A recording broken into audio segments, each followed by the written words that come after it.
निश्चितच झालेली घटना ही वेदनादायी आहे.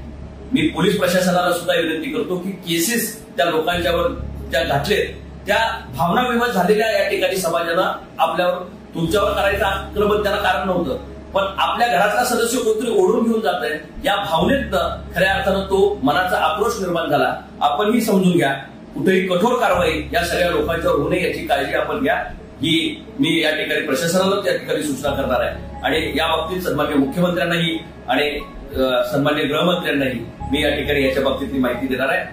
आपण संयम राखा. निश्चितपणे एक नागदेवतेची लढाई आपण जिंकलोय.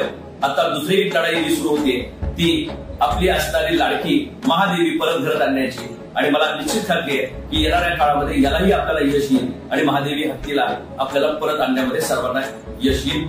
आपण संयमानं पुढे जावं एवढी कळकळीची विनंती. आपला प्रतिनिधी म्हणून जसं मला संधी मिळेल तसं पार्लमेंटमध्ये महादेवीचा विषय आपल्या कानावर आल्याशिवाय राहणार नाही हे वचन मी आपल्याला या निमित्तानं या ठिकाणी देतो. धन्यवाद.